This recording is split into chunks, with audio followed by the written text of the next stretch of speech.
24 years ago, someone handed me a record named Puritanical Euphoric Misanthropia. I was 12 years old back then and was listening to bands like Linkin Park, Blink 182. So I didn't know what to expect. So I sat there listening to the first track, Fear and Wonder, and I was afraid and wondering what would come next. And suddenly, Blessing Upon the Throne of Tyranny started, and my life has never been the same. I was blasted away with a ensemble of violence and melody that I had never heard before. So it's truly an honor to sit here with Silenoz from Dimmu Borgir. Welcome. Thank you. Thanks for having me. So you're here for the 7th time with Dimmu Borgir. Is it 7th time? Yeah, it could be. Yeah. It could be, I think so.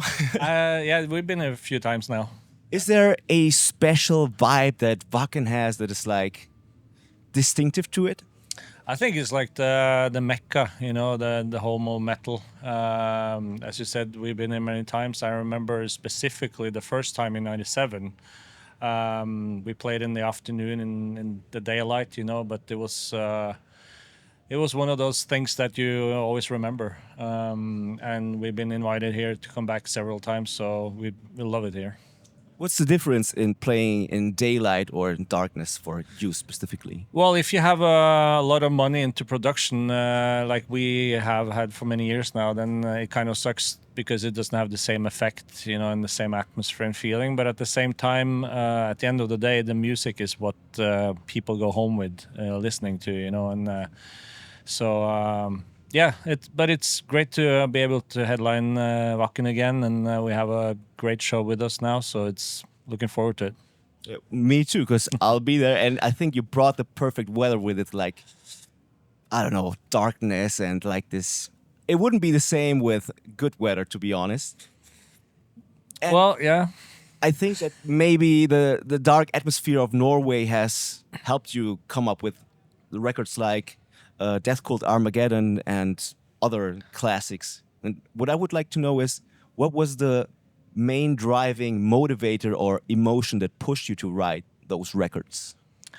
It's hard to pinpoint a specific denominator, but I think being from Norway and Scandinavia, where you only have a few months of summer, you sit inside a lot of the times, and the gloom just takes over, and you gotta try and have a catalyst for it somehow, and we're lucky and grateful enough to have music as one of those catalysts, So it feels great, and feeling of achievement to be able to make it into your being, basically. Let's pretend that music would not exist. What would Silenoz be doing now? Oh, that's a good question. There still be some frequencies that we would hear, but yeah, no, I mean, it would be kind of like a mistake, wouldn't it? Definitely. I think, well, you just have to take a look at festivals, especially Wacken, and what music does to people. It brings people together of all nationalities, and that's why I always really like Dimmu Borgir, because Dimmu Borgir is an extreme metal band that is not trying to gatekeep themselves from a larger audience. I think for me and for a lot of people of my age, it's been a portal to more extreme music, and I still listen to it every day, and I also listen to more modern stuff. So is there any more modern metal that you also like to listen to, or you really more the classic things?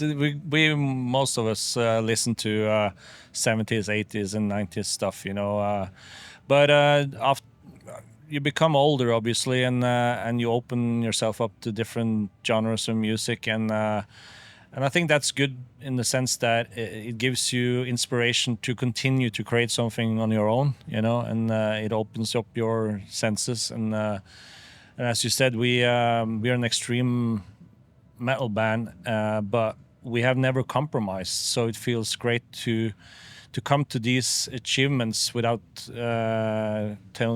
having anybody else tell us what to do. We did it on our own, basically. So that's what I feel really proud of. Yeah, I heard you say in another interview that for you, success is producing the record and then sending it out into the world, and then that's the success in itself. And what happens next is a bonus. Yeah, when we are done with the master and we ship that off to the label for manufacturing, then our job is done, and that's a success already. Because no matter what people would say, then it's like, yeah, you would always have naysayers, you always have people, the trolls, whatever. But at the end of the day, we will always, with each album, gain some new fans, and you know, we have a new album out, and that's the goal, and that's what we set out to do. What would be your proudest achievement that you had through Dimmu Borgir? Oh, there's many, but just I mean, we have gone through so many hurdles over the years, and to overcome them, you have to adapt to a certain mindset. That, you know, yeah, there's got to be struggles, there's got to be some bad times, but you take the good times and you take your talent and your vision and all that together and continue no matter what, you know. So it's not for everybody, because you kind of have to sacrifice you know, family life and health, mental, physical health. You know, I have problems with my back now, so it's, you know, it comes to a time where you have to face these things, of course. But I think that's from carrying symphonic black metal for so long. Could be. But at the end of the day, it's like, if you would ask me again, would you do it over again? I would say, yeah, no problem. And that's what defines a musician that's ready to go the distance. Like you and Shagrat are still in Dimmu Borgir. It's been 30 years now. And I think one main component is that you always had one plan A, Dimmu Borgir. It has to work. There's no plan B. So yeah. What advice could you give to young and upcoming musicians that have a vision of maybe also having a band? Well, I would say, you know, try and find your place in the group or in the band constellation, and do whatever you are good at, you know. And there's place for everybody in the band in that sense, and try and figure out who is the more leader type, because not everybody can be a leader. Let's face it. Being in a band is not a democracy. It only works up to a certain point, and then, you know, everybody wants to be there when you take the easy decisions and the cool decisions. But when you have to do the bad decisions and the negative ones and all that stuff, then that's when you separate from the democracy and to the leadership. Is the leadership of Dimmu Borgir 50-50 between you and Shagrat, or what would you say is the... You know what? I think there's very few things that we disagree on. I tend to look at all the other stuff that we actually do agree on, and we have the same drive now more than probably ever. Although that probably sounds a bit weird, but that's a fact, you know. And I think we have the respect for each other and for our brand and for our history and legacy to not mess it up, if you know what I mean. So yeah, if there's a hard decision to be made, then we do it together, yeah. And you guys are working on a new record right now, right? Yes, we are, yeah. I heard you say that you would rather take an extra year if that means that the record would be more than just good. So what would be the moment that you say, now it's ready to go out into the world, now it's a success? Yeah, well, it's always that time where you can work and work and work on it, but at the same time you have to let it go. It's the same when you have a kid and it grows up. You have to let it out of its shell somehow, you know. And once that's done, and then it's done, you know. It's like, but if you, I mean, we have certain albums, we live with the songs for so many years before we actually record them. So we can go back and forth. And when we finally then go to the main studio to record all the parts again, then we pretty much have everything set, you know. Because we demo everything down to the smallest little detail before we go and record actual album. So we can live with the songs and figure out the small tweaks here and there, even after months and maybe even years. You know, you can go back. It's like, yeah, let's tweak it a little bit there. Yeah, you can really hear the attention to detail in all the records. And I think also in the live performance, you also see that same love for the product, which is the music that you perform for us. So what do you expect of the Wacken crowd tonight?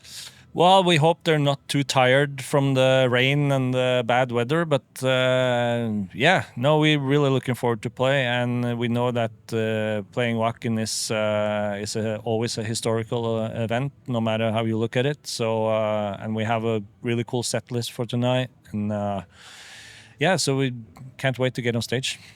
Well, I want to really thank you for taking your time to be here, and I'm looking forward to another historical show of Dimmu Borgir here at Wacken. I'll be there, rain or shine, doesn't matter. And Same. I hope that you have a great time there. Thank you. Thank you.